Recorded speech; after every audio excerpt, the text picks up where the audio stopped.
Hello friends, कैसे हो सब लोग। आई होप सब लोग अच्छे होंगे, बेहतर होंगे और स्वस्थ होंगे। स्वागत है आपका fairs cloud learn to lead में। मैं हूं आशु और आज हम डिस्कस करेंगे 10 और 11 अक्टूबर 2021 के बहुत इंपॉर्टेंट करंट फेयर। तो यहाँ पे आप दो बेस्ट इमेजेस देख रहे हो, लेकिन आज हम बहुत ही इंपॉर्टेंट करंट फेयर्स को डिस्कस करने वाले हैं, तो वीडियो को बिल्कुल लास्ट तक देखना है।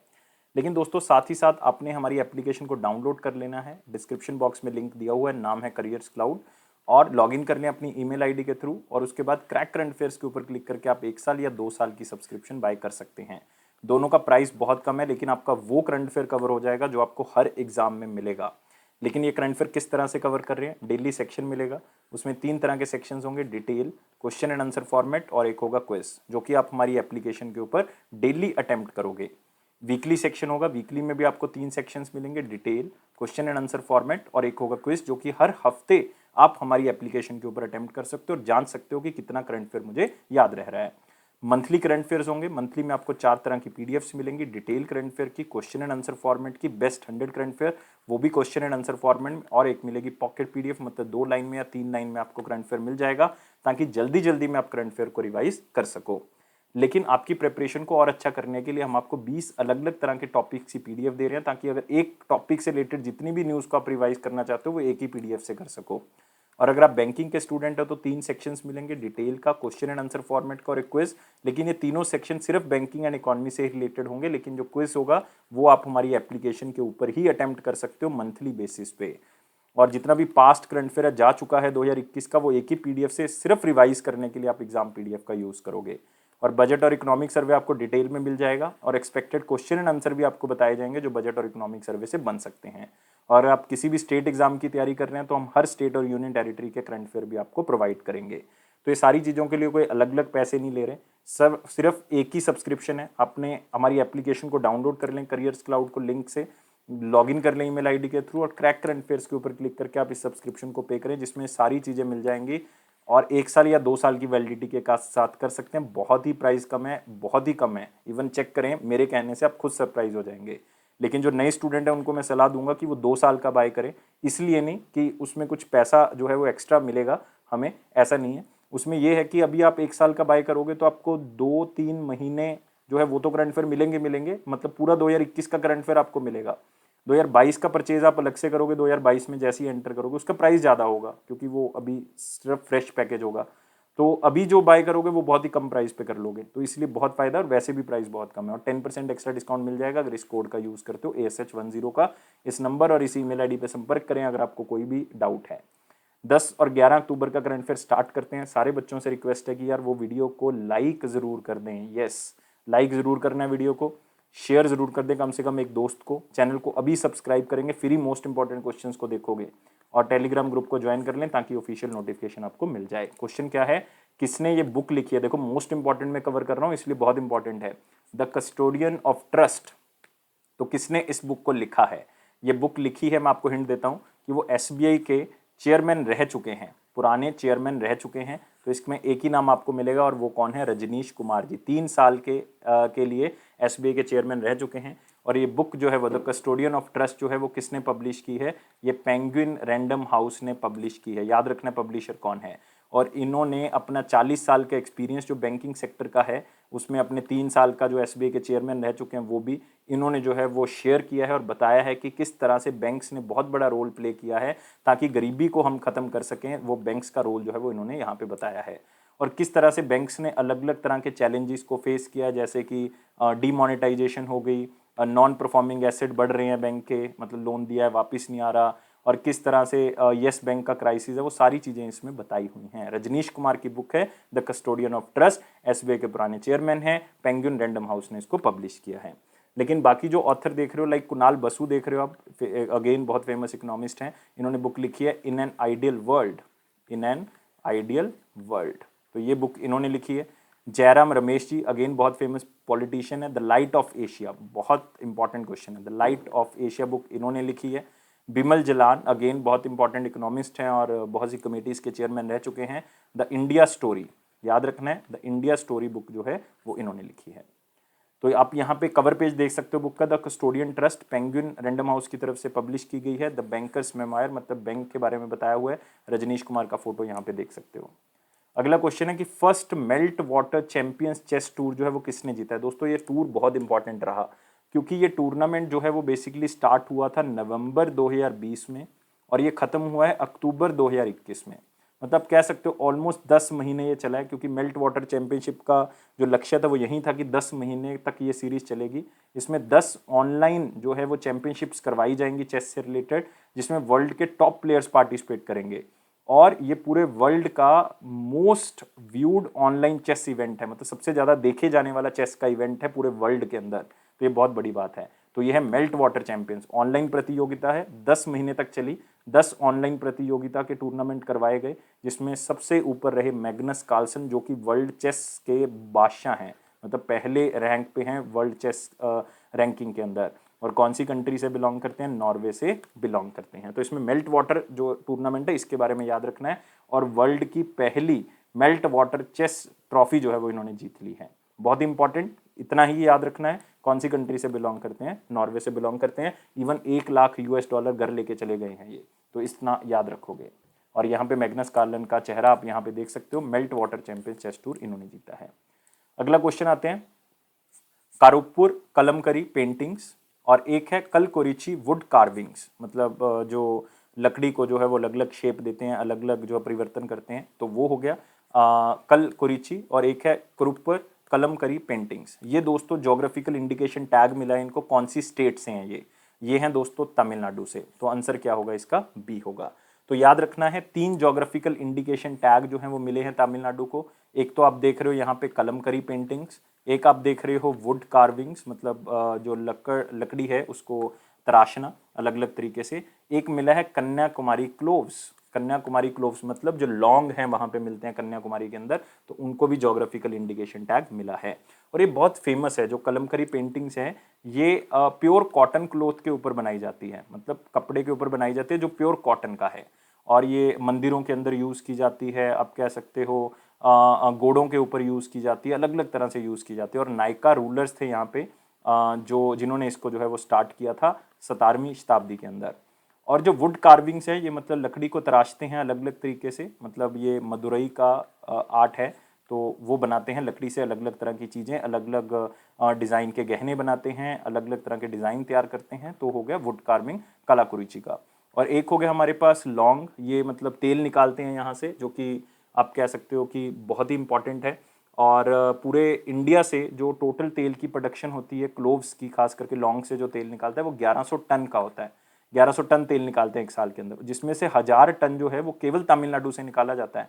और उस 1000 टन में भी 65% जो वो केवल कन्याकुमारी तेल ही है, कन्याकुमारी लौंग तेल है, तो वो यूज़ किया जाता है। और याद रखना है दोस्तों, अब इंडिया में बहुत सी ऐसी चीज़ें हो गई है जिसको ज्योग्राफिकल इंडिकेशन, मतलब मात्र उस जगह से जो है वो चीज़ जो है वो रीजनैलिटी जो है वो उसी जगह से है। तो ऐसे 421 प्रोडक्ट्स हो गए हैं जिनको ज्योग्राफिकल इंडिकेशन टैग मिल गया according to geographical indication tag of 1999। और सबसे ज़्यादा कौन सी स्टेट के पास है, तमिलनाडु और कर्नाटका।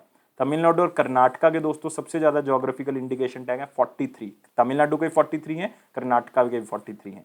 तो याद रखना है ज्योग्राफिकल इंडिकेशन टैग 3 कौन कौन से हैं, एक तो कुरुपुर कलमकारी पेंटिंग्स, एक कलकुरिची वुड कार्विंग, और एक हमारे पास है Kanyakumari oil, Kanyakumari clove oil. तो इनको जो है वो स्पेशली जो है वो स्टेटस दिया गया है। और तमिलनाडु के चीफ मिनिस्टर आपको पता है स्टैलिन है, MK स्टैलिन। और यहाँ के गवर्नर हैं RN रवि। तो आप RN रवि से कंफ्यूज मत हो जाइए, क्योंकि RN रवि इससे पहले नागालैंड के थे, लेकिन नागालैंड से हटा के इनको कौन सी स्टेट का लगा दिया, तमिलनाडु। तो आप कहोगे सर तमिलनाडु के बनवारी लाल पुरोहित थे, वो लगा दिएंगे दोस्तों पंजाब के। तो नागालैंड के कौन है, नागालैंड की पोजीशन खाली है, इसका एडिशनल चार्ज दिया गया है असम के जो गवर्नर हैं जगदीश मुखी जी, उनको एडिशनल चार्ज दिया गया है। अब आते हैं वेरी इंपॉर्टेंट क्वेश्चंस के ऊपर, लेकिन वीडियो को लाइक शेयर और चैनल को सब्सक्राइब करेंगे। इसी के साथ आप हमारे टेलीग्राम ग्रुप को भी ज्वाइन कर लें, अभी के अभी ये तीनों काम कर दोगे, फिर ही अगला क्वेश्चन समझ में आएगा।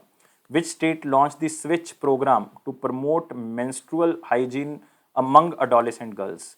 तो जो लड़कियों में महीने की प्रॉब्लम है तो उससे वो डरे ना, उनके लिए हम सैनिटरी नैपकिन जो है वो प्रोवाइड करेंगे, ये स्टेट गवर्नमेंट ने कहा है। हम बात कर रहे हैं यहाँ पे कौन सी स्टेट गवर्नमेंट की, आंध्र प्रदेश की।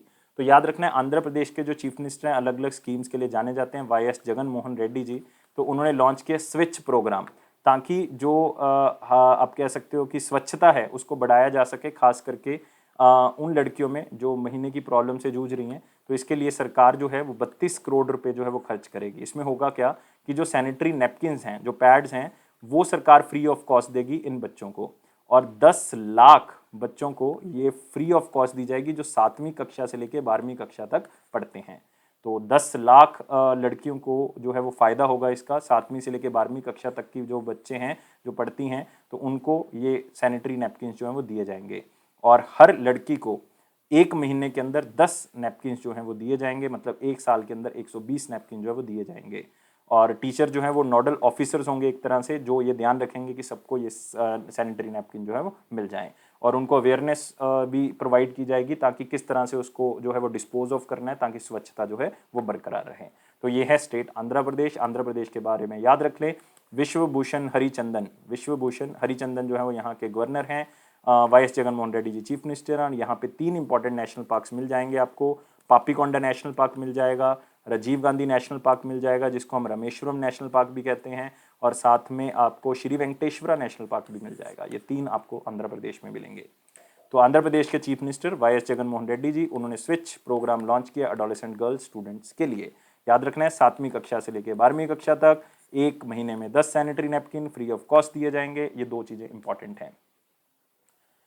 नेक्स्ट है, किसको री इलेक्ट कर लिया गया है chairman of press trust of India. अगर आपको पता है कि किसको अपॉइंट किया गया था पहले, तो अभी उन्हीं को रीअपॉइंट कर लिया गया है। 2 साल के लिए उनको रीअपॉइंट कर लिया गया है। तो आप याद रखोगे, नाम है अवीक सरकार। तो कितने टाइम पीरियड के लिए? 2 साल के लिए इनको अपॉइंट कर लिया गया। प्रेस ट्रस्ट ऑफ इंडिया का चेयरमैन जो है वो बना दिया गया है।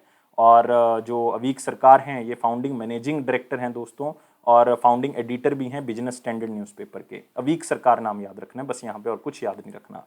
लेकिन बाकी अपॉइंटमेंट देख सकते हो। सुमन शर्मा, इनको रिसेंटली अपॉइंट किया गया सुमन शर्मा को मैनेजिंग डायरेक्टर, कौन सी ऑर्गेनाइजेशन का? Solar energy corporation of India का, solar energy corporation of India. Atul Bhatt, बहुत इंपॉर्टेंट अपॉइंटमेंट है, चेयरमैन एंड मैनेजिंग डायरेक्टर बनाए गए हैं राष्ट्रीय इस्पात निगम लिमिटेड, आंध्र प्रदेश, मतलब विशाखापट्टनम इस्पात निगम लिमिटेड भी कहा जाता है इसको।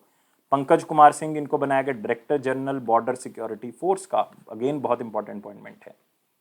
अगला क्वेश्चन आते हैं, क्रिप्टो प्लेटफॉर्म जिसका नाम है कॉइन स्विच कुबेर। याद कर लें, ये यहाँ से आप क्रिप्टो करेंसीज को खरीद सकते हो, क्रिप्टो करेंसी को बेच सकते हो। उन्होंने अपना पहला ब्रांड एम्बेसडर जो है वो किसको बनाया है? आंसर होगा रणवीर सिंह। तो आंसर क्या है? बी होगा। लेकिन आपने कंफ्यूज नहीं होना, एक हमारे पास क्रिप्टो करेंसी का प्लेटफॉर्म है जिसको कहते हैं कॉइन DCX। कॉइन DCX ने अमिताभ बच्चन जी को बनाया है अपना ब्रांड एम्बेसडर, लेकिन कॉइन स्विच कुबेर ने रणवीर सिंह को अपना ब्रांड एम्बेसडर बनाया ताकि एक कैंपेन चला सकें जिसका नाम होगा कुछ तो बदलेगा। कुछ तो बदलेगा कैंपेन जो है वो किससे रिलेटेड है? कॉइन स्विच कुबेर से, ताकि क्रिप्टो करेंसी को खरीद के आप जो है वो आगे बढ़ सको, और जो यंगस्टर हैं उसके ऊपर फोकस किया जाएगा। और रणवीर सिंह इसके लिए कुछ एड फिल्म जो हैं वो शूट करेंगे। और कॉइन स्विच कुबेर जो एप्लीकेशन है बेसिकली, ये 2020 में जो है वो लॉन्च की गई थी, और इसके थ्रू आप क्रिप्टो करेंसीज को खरीद सकते हो। इसका हेडक्वार्टर बेंगलुरु में है, और इसके जो फाउंडर और CEO हैं वो आशीष सिंघाल हैं। कौन है? आशीष सिंघाल। तो यहाँ पे आप रणवीर सिंह का चेहरा देख सकते हैं, ब्रांड एम्बेसडर बनाए गए हैं। नेक्स्ट थीम क्या है? World post day. बहुत इंपॉर्टेंट दिन है दोस्तों, बहुत बार एग्जाम में पूछा गया, इसका थीम आपने बताना है। लेकिन मैं आपको बता दूं, वर्ल्ड पोस्ट डे जो है वो 9 अक्टूबर को मनाया जाता है। 9 अक्टूबर को मनाया जाता है।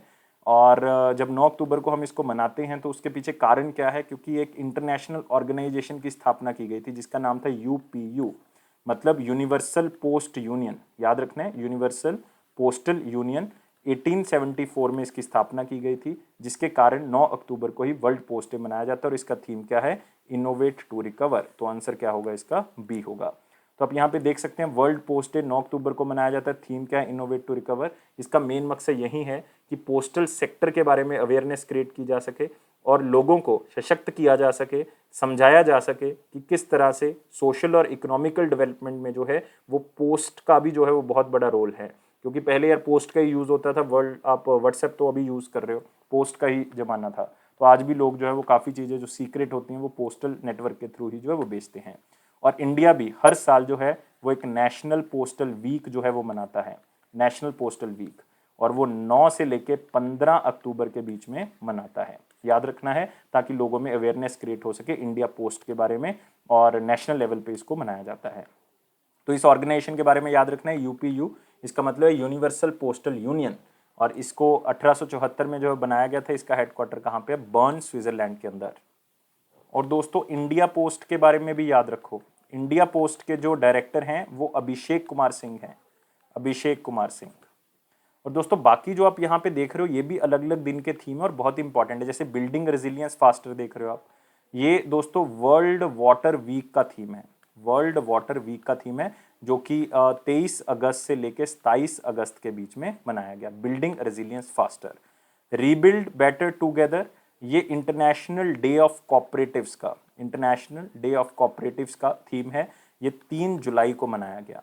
और बहुत इंपॉर्टेंट, री इमेजिन, रिक्रिएट और रिस्टोर, ये दोस्तों 5 जून को मनाया जाने वाला दिन, वर्ल्ड इन्वायरमेंट डे, तो उसका थीम है री imagine, recreate, restore. Most important day of the year, most important theme of the year. अगले क्वेश्चन के ऊपर आते हैं। 2021 का एशियन टेबल टेनिस चैंपियनशिप जो है वो कौन सी कंट्री ने आयोजन किया? तो बताएंगे यार, मैं आपको जगह बता देता हूँ, दोहा है। कंट्री आप बताएंगे कतर। एग्जामिनर आपको कतर भी पूछ सकता है, दोहा भी पूछ सकता है। तो ये जो एशियन टेबल टेनिस चैंपियनशिप है 2021 की, तो ये दोहा कतर में हुई है और इसमें इंडिया की तरफ से 3 ब्रॉन्ज मेडल जो हैं वो जीत लिए गए हैं।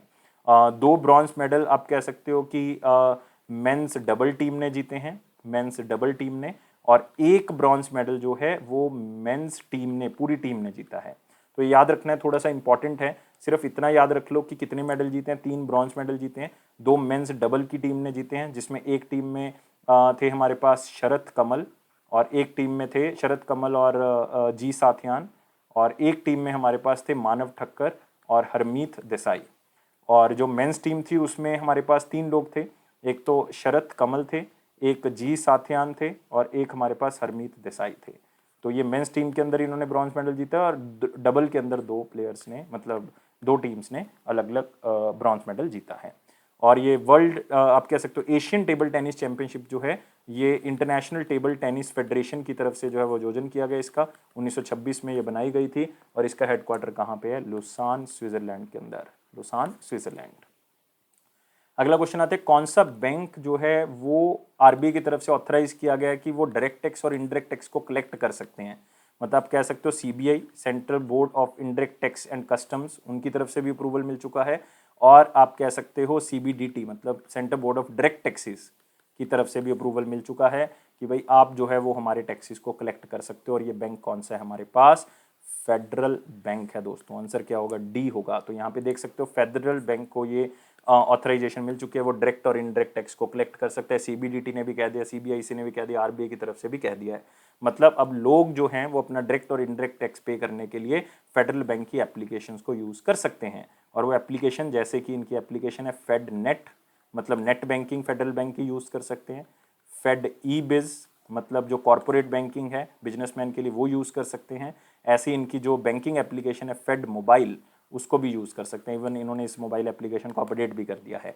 और फेडरल बैंक के बारे में याद रखोगे, 1931 में फेडरल बैंक की स्थापना की गई थी एज ए त्रैवनकोर फेडरल बैंक के नाम से।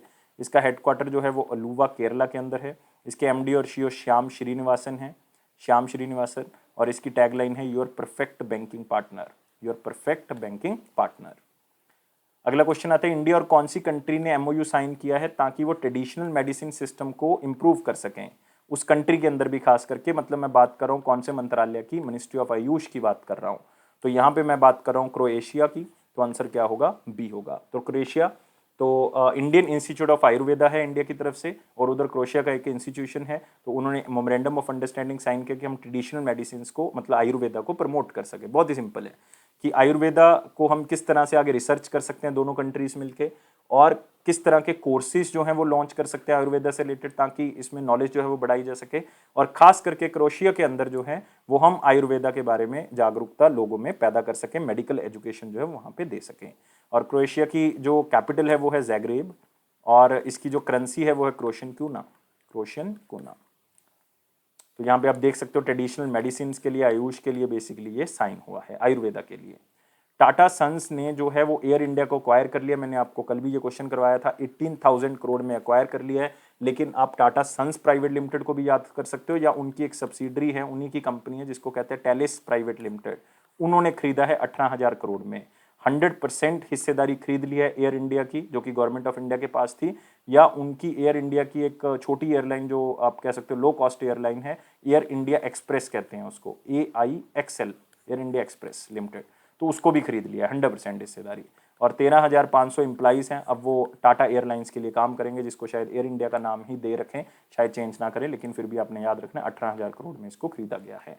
और टाटा सन्स प्राइवेट लिमिटेड के बारे में याद रखो, हेडक्वार्टर इसका मुंबई है, और इसके जो एग्जीक्यूटिव चेयरमैन हैं वो N चंद्रशेखरन हैं, N चंद्रशेखरन। तो government approves air India disinvestment, तो याद रखना है 1932 में ये स्टार्ट की गई थी टाटा एयरलाइंस के नाम से, 1953 में गवर्नमेंट ने इसको खरीद लिया था, 2007 में एयर इंडिया और इंडियन एयरलाइंस को मर्ज कर दिया गया था, अब टाटास ने दोबारा खरीद लिया। मतलब ऐसे लग रहा है कि 1932 का दौर दोबारा से आ गया, तो शायद इसको प्रॉफिटेबल बना लिया जाए, क्योंकि 60,000 करोड़ का NP है दोस्तों इनके ऊपर, तो बड़ा नुकसान चल रहा है इनका। नेक्स्ट, पुरुषोत्तम रूपाला जी ने एक national wide river ranching program जो है वो स्टार्ट किया है, कौन सी स्टेट से स्टार्ट किया है? तो इसमें वर्ड जो है वो बेसिकली क्या है, रिवर रेंचिंग, मतलब आप कह सकते हो यार एक्वाकल्चर के बारे में है, कि जो मछली पालन इंडस्ट्री से लोग जुड़े हुए हैं, तो मछली की अलग अलग प्रजातियों को हमने बचा के रखना है, ताकि फिश प्रोडक्शन को कल को बढ़ाया जा सके, मछली पालन को कल को बढ़ाया जा सके। तो ये उत्तर प्रदेश में जो है वो इसको क्या किया गया है, लॉन्च किया गया, लेकिन इसके अंदर टोटल 5 स्टेट्स को कवर किया जाएगा। एक तो उत्तर प्रदेश है, उत्तराखंड है दोस्तों, ओडिशा है, इसमें त्रिपुरा है, और एक छत्तीसगढ़ है, इन 5 स्टेट्स को इसमें कवर किया जाएगा। और आप कह सकते हो कि प्राइम मिनिस्टर या प्रधानमंत्री मत्स्य संपदा योजना है, उसके साथ मिलकर चलाया जाएगा, ताकि फिश प्रोडक्शन को जो है वो बढ़ाया जा सके, फिशरी के ऊपर जो है वो फोकस किया जा सके। तो फिश प्रोडक्शन कंट्री के अंदर बढ़ानी है, इसलिए रिवर रेंचिंग प्रोग्राम जो है वो लॉन्च किया गया। इसका मतलब है कि हमने जो फिश की अलग अलग, मछली की अलग अलग प्रजातियां हैं, उसको पहले लेवल पे ही संभाल के रख लेना है, फिर उसको रिलीज करना है, ताकि अडल्ट होके जो है वो हम फिश प्रोडक्शन को और बढ़ा सकें। टोटल बजट इस पूरे प्रोजेक्ट का 2.81 करोड़ रुपीस है, इतने में इसको जो है वो किया जाएगा, और फिशरी रिसोर्सेज को कंजर्व किया जाएगा। ह्यूमन पॉपुलेशन बढ़ रही है, उनकी डिमांड बढ़ रही है, जिसके कारण जो उसको कंजर्व करना जरूरी है। उत्तर प्रदेश के चीफ मिनिस्टर आपको पता है योगी आदित्यनाथ जी, 2022 में इलेक्शन है उत्तर प्रदेश के अंदर, और गवर्नर है यहाँ पे आनंदीबेन पटेल। यहाँ पे आपको मिलेगा पीलीभीत टाइगर रिजर्व, और यहीं पे आपको मिलेगा दुधवा नेशनल पार्क। तो यहाँ पे आप देख सकते हो रिवर रेंचिंग प्रोग्राम को लॉन्च किया गया है। Who launched iSprint 21, एक ग्लोबल फाइनेंशियल टेक्नोलॉजिकल हैकथन सीरीज। तो एक इवेंट लॉन्च किया गया जिसका नाम है iSprint 21। इसके अंदर अब अलग अलग जो थीम्स हैं वो चलेंगे, जैसे बैंकिंग सेक्टर से रिलेटेड, इंडस्ट्री सेक्टर से रिलेटेड अलग अलग थीम चलाए जाएंगे, ताकि अलग अलग लोग उसमें पार्टिसिपेट कर सकें, और जो प्रॉब्लम्स हैं उस सेक्टर से रिलेटेड जो थीम होगा उसके बारे में सोल्यूशन बता सकें।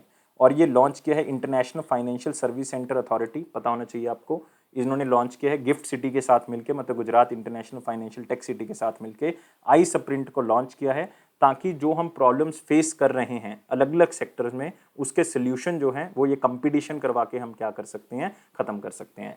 और iSprint 21 के अंदर जो पहला प्रोग्राम होगा वो किससे रिलेटेड होगा, बैंक टेक से रिलेटेड होगा, मतलब बैंकिंग टेक्नोलॉजी से रिलेटेड होगा, जिसमें बैंकिंग सेक्टर से रिलेटेड जो प्रॉब्लम्स हैं उनको दूर करने की कोशिश की जाएगी, कंपटीशन करवा के अलग अलग फाइनेंशियल टेक्नोलॉजिकल ऑर्गेनाइजेशंस के अंदर। तो याद रखना है स्प्रिंट O1, मतलब फर्स्ट स्प्रिंट 1 जो है वो किसका है, बैंकिंग टेक्नोलॉजी का है। तो ये इंटरनेशनल फाइनेंशियल सर्विस सेंटर की तरफ से लॉन्च किया गया है। आपने याद रखना है IFSCA को लॉन्च किया गया था 2020 में, मतलब इसका एक्ट बना था 2019 में, और इसके पहले चेयरमैन थे इंजेती श्रीनिवास, आज भी इंजेती श्रीनिवास हैं, और इसका हेडक्वार्टर कहाँ पे है, गांधीनगर। गांधीनगर जो दोस्तों कॉन्स्टिट्यूएंसी है अमित शाह जी की। अब आते हैं अगला क्वेश्चन, जो कि है पिक्चर से, 4th by monthly monetary policy committee की रिपोर्ट आ चुकी है फाइनेंशियल एंड 22 में, 6 से लेकर 8 अक्टूबर के बीच में ये रिपोर्ट आई। और आपने याद रखना है मॉनिटरी पॉलिसी कमेटी ने कोई भी रेट चेंज नहीं किया, कोई भी रेट चेंज नहीं किया, रेट्स अनचेंज्ड हैं। तो यहाँ पे आप देख सकते हो, इन्होंने कहा है कि मॉनिटरी पॉलिसी कमेटी की तरफ से 6 मेंबर की ये कमेटी, जिसमें कहा गया कि इंडिया का रियल ग्रॉस डोमेस्टिक प्रोडक्ट जो है वो 9.5% तक रहेगा 2021-22 के लिए। और Q1 जो फाइनेंशियल ईयर 23 का होगा, मतलब अप्रैल से लेके जो जून तक का महीना होगा 2022 का, उसमें 17.2% ग्रोथ करेंगे, मतलब इतनी ज़्यादा बढ़ जाएगी, डबल हो जाएगी ऑलमोस्ट, इतनी बढ़ जाएगी। ये RBI की तरफ से कहा गया, इसलिए बहुत इंपॉर्टेंट है, क्योंकि ये मॉनिटरी पॉलिसी कमेटी की रिपोर्ट है। एक बात आपने याद रखनी है कि इमीडिएट पेमेंट सर्विस IMPS तो उसमें लिमिट जो है वो 2 लाख से बढ़ा के कितनी कर दी गई है, 5 लाख कर दी गई है। और फोर्थ सैंडबॉक्स कोहर्ट जो है वो लॉन्च किया गया, जिसका थीम क्या रहेगा अभी, prevention and mitigation of financial frauds. Cohort, यहाँ पे सैंडबॉक्स कोहर्ट का मतलब है कि एक ऐसा इन्वायरमेंट दिया जाता है स्टार्टअप्स को ताकि वो अलग अलग तरह के प्रोग्राम जो है वो लॉन्च कर सके, जो भी थीम होगा उससे रिलेटेड। तो prevention and mitigation of financial frauds, मतलब फाइनेंशियल फ्रॉड से बचने के लिए तो हम ये आरबीआई जो है वो लॉन्च कर रहा है फोर्थ सैंडबॉक्स कोहर्ट। तो इसमें क्या होगा कि जो फ्रॉड्स हो रहे हैं उससे बचा जा सकता है, उसको किस तरह से मैनेज किया जा सकता है, ये सारी चीज़ें जो है वो स्टार्टअप्स बताएंगे, नई नई आइडियाज़ जो है वो यहाँ से जनरेट होंगे। और बाई मंथली रिपोर्ट जो है वो ये फोर्थ है इस साल की, लेकिन ये 8वीं ऐसी रिपोर्ट है लगातार जिसमें पॉलिसी रेट्स को अनचेंज्ड रखा गया है, कोई भी पॉलिसी रेट में बदलाव नहीं है। नेक्स्ट आते हैं इंपॉर्टेंट क्वेश्चंस के ऊपर, लेकिन वीडियो को लाइक, शेयर और चैनल को सब्सक्राइब कर दे। जितने भी बच्चे वीडियो देख रहे हैं लाइक कर दो यार अभी के अभी, शेयर कर दे अपने एक फ्रेंड को और चैनल को सब्सक्राइब कर ले अभी के अभी, फिर ये अगला क्वेश्चन देखोगे। और टेलीग्राम चैनल को ज्वाइन कर लो डिस्क्रिप्शन बॉक्स लिंक से। क्वेश्चन क्या है कि कौन सी कंट्री जो है वो मैक्सिमम नंबर ऑफ जो लोग हैं उसके वो मल्टी डिमेंशनल पॉवर्टी के अंदर रह रहे हैं, खाने के लिए उनके पास अनाज नहीं है, रहने के लिए घर नहीं है, तो बहुत मल्टी डिमेंशनल पॉवर्टी मतलब अलग अलग तरह से गरीब हैं। और ये मल्टी डिमेंशनल पॉवर्टी इंडेक्स जो है वो कौन सी कंट्री जो है वो उसमें टॉप पे है, मतलब मैक्सिमम नंबर ऑफ जो लोग हैं वो पॉवर्टी के अंदर रह रहे हैं, और वो कंट्री है दोस्तों इंडिया। आंसर क्या होगा इसका, ए होगा। तो एक मल्टी डिमेंशनल पॉवर्टी इंडेक्स है जो कि यूनाइटेड नेशन डेवलपमेंट प्रोग्राम की तरफ से और साथ में एक ऑक्सफोर्ड यूनिवर्सिटी का OPHI प्रोग्राम है जिसको कहते हैं Oxford poverty and human development initiative, दोनों ने मिलकर इसको लॉन्च किया है। और इसके अंदर 109 कंट्रीज का जायजा लिया गया है और बताया गया है कि मल्टी डिमेंशनल पॉवर्टी जो है वो किस तरह से है उन कंट्रीज में। और खास करके ये पॉवर्टी ज़्यादातर आपको एथनिक ग्रुप्स में मिलेगी, जैसे शेड्यूल कास्ट, शेड्यूल ट्राइब्स, इन तरह के ग्रुप्स में आपको ज़्यादा मिलती है। और इस रिपोर्ट के अंदर बताया गया है कि टॉप 5 कंट्रीज जिसमें बहुत ज़्यादा पॉवर्टी है वो है इंडिया, नाइजीरिया, पाकिस्तान, इथोपिया और डेमोक्रेटिक रिपब्लिक ऑफ कॉन्गो। तो इसमें अगर आप देखोगे 3 कंट्रीज तो अफ्रीका की ही हैं। तो अफ्रीकन कंट्रीज आपको पता है सब सहारन Africa is the poorest part all over world, सबसे ज़्यादा गरीब जो है वो सब सहारन अफ्रीका वाला पार्ट है। तो उसमें भी आप देखो 3 कंट्रीज हैं 5 में, लेकिन 6 में से 5 लोग अगर इंडिया में देखोगे तो आप वो मल्टी डिमेंशनल पुअर हैं अलग अलग तरह से। और इसमें सबसे ज़्यादा पुअर कौन है, ट्राइब्स और अलग अलग तरह की कास्ट जो शेड्यूल कास्ट हैं वो सबसे ज़्यादा इसमें पुअर पाए गए, सबसे ज़्यादा गरीब जो हैं वो पाए गए हैं। तो यार इसको दूर करना हमने गरीबी को, इंदिरा गांधी जी ने 1971 में कहा था गरीबी हटाओ, आज तक हम उसको दूर नहीं कर पाए हैं। हम ये नहीं कह सकते कि हम उसको परमानेंटली दूर कर सकते हैं, लेकिन आपके मेरे या सब लोगों के सहयोग से हम जो है वो इसको थोड़ा धीरे धीरे करके जो है वो कम कर सकते हैं। और आप मुझे प्रॉमिस करोगे कि हम इसको धीरे धीरे करके जो है वो ज़रूर दूर करेंगे। जिसकी सहायता आप कर सकते हो, जितना आपके पास है, जरूरी नहीं पैसे से ही हेल्प कर सकते हो, आप खाने से हेल्प कर सकते हो। कोई आपको गरीब दिख रहा है उनको कुछ ना कुछ दिला सकते हो आप खाने के लिए, दालें दिला सकते हो, चावल दिला सकते हो, तो आप मतलब उनको किसी न किसी तरह से हेल्प कर सकते हो।